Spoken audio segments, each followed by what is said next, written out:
back to another episode of your Digital Hustle News. As always, I'm Wade Teamer.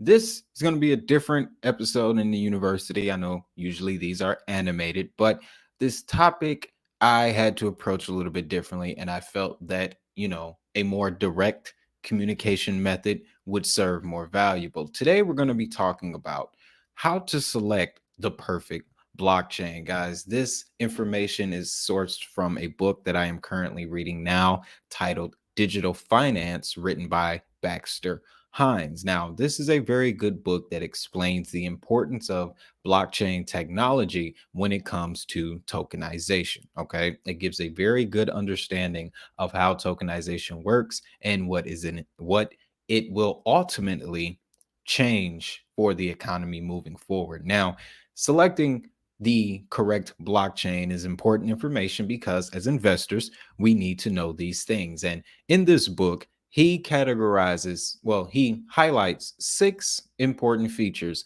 of very strong blockchains, guys. And that's what we're going to talk about in this video. So allow me to increase this a little bit. And as you can see, this is what the book looks like in the event that you were interested in picking this up yourself. I will put the link down in the description. But the 6 characteristics of a strong blockchain are purpose, community, capabilities, usability, integrity, and economics. Okay, now let's just get right into it with the first one.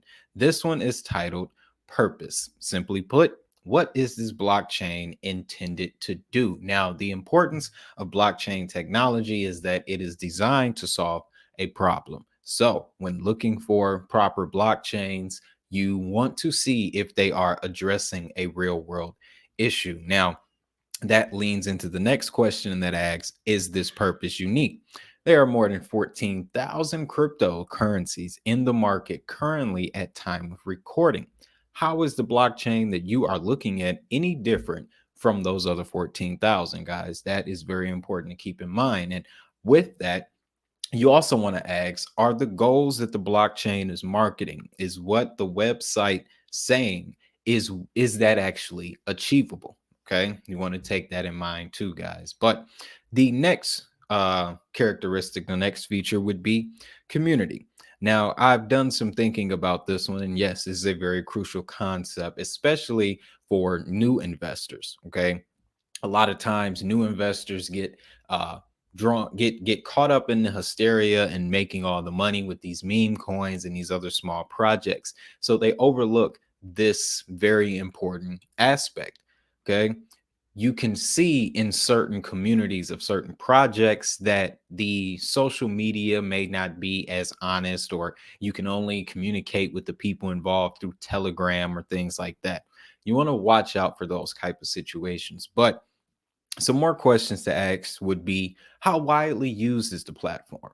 A good indicator of a strong blockchain is the number of active users on the platform. A large number of users is a testament to the strength of the given blockchain. Now, what kind of reputation does the platform or its owners have? This one can just be drawn from traditional business thinking. Okay. Is this company reputable? Do they have a history of scandals or faulty technology, bad customer experience, things like that? And another question they pose is, how diverse is the user base? Now, I had to think upon this for a moment, but simply, guys, is the network built in a centralized way? Meaning, is there a small body of users that can dictate the majority of network activity? Or is it decentralized where the majority of the network activity is distributed across many users? Now, this is an important distinction to know because that can also affect liquidity, volume, the price of an asset if all of its central activity is only coming from a select group of people. Okay. We've had a recent example in the market with Shiba Inu, and we all saw what happened when one person wanted to take profits. The guy made $1 billion, nearly. I would have taken profits too, but that's the next thing you want to look out for, guys. Now, moving forward, the next one is capabilities. Okay. How do the various features of the platform add value to users? And does the underlying technology support smart contracts and decentralized applications? smart contracts and dApps, guys, are a staple with blockchain technology. So if the blockchain that you're looking into is not smart contract compatible or is not looking to build dApps on the blockchain, well, there isn't really many other means in which to accrue adoption, which would bring value, and allow you to build a community if you're not executing these smart contracts or have the ability to do on behalf of other platforms. Okay. Also, the various features, do they add value to the platform itself? Simply put, what we have a lot of examples of now is DeFi platforms. Is this particular, platform easy to use? Can it, what I'm saying, actually do what it was intended to do? Much like along with purpose, but in the sense that, okay, if it's doing it, is it doing it well? That's the best way to put that, guys. But next would be usability, which is kind of along the same topic, but it's got a few added layers to it.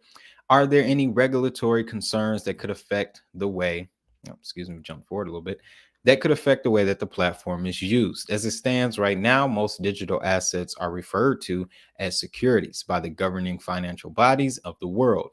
In certain countries, citizens are not allowed to engage with these type of assets without proper registration.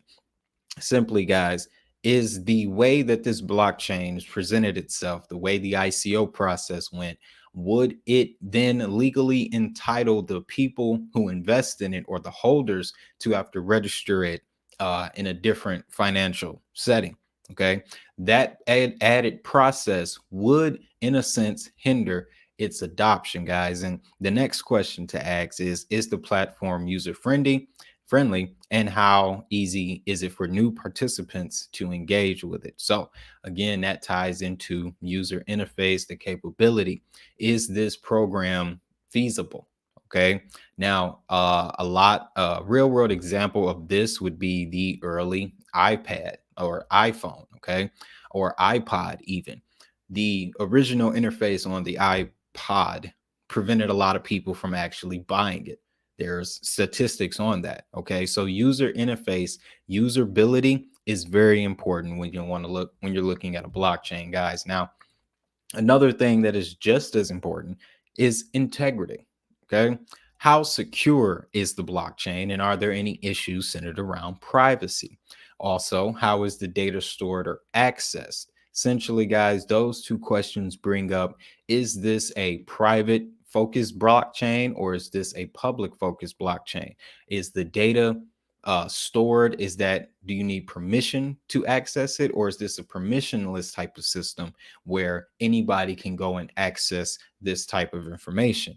Those are important qualities of blockchains because, as we know, the overall theme in the industry is to be decentralized, is to be open source, allowing for people of all backgrounds to partake in this technology. Now, the last question is, do the consensus mechanisms provide proper incentives and promote fairness? Now, the most common consensus mechanisms are referred to as proof of work and proof of stake. In these situations, a fair and balanced system is usually created. Now, there are other forms of consensus mechanisms that rely on different traits and things like that, but they don't offer a fair and balanced type of system. It's usually found more so in a centralized blockchain platform, in the sense where the consensus mechanisms are really dictated by a select few. Okay. So that's very important too. Now, moving on to the last pillar, guys, the last quality of a decent blockchain. And this one is important. It's the economics. Okay. Are the tokens on the blockchain listed on important exchanges? Being listed on a number of exchanges is good for the valuation of a blockchain project. The more listings, the easier it is to attract retail investors. That can be simply broken down to, is this blockchain listed on reputable exchanges that will allow money to, or will expose it to potential investors? Okay. There are a lot of tokens that have come into the space, especially with this whole metaverse discussion. There has been a lot of tokens that have come into the space that are promising great things, and they got beautiful looking websites, all of this stuff, but you can't find it anywhere. And with the exception of an exchange that is not allowed in the US or not allowed in certain countries, and you need a VPN access and all this other stuff just to get involved, that is a hindrance towards adoption, guys. So, next question is, how much time is needed for transactions to be added to the chain? Will this speed be affected as the network increases? This one is a question of scalability. Another sign of a strong blockchain is its ability to scale. If a blockchain grows too fast and can't handle the added network activity, then a number of technical challenges arise, which may hinder adoption. So, real world example that we had this year, Solana had a small period where their system kind of locked up.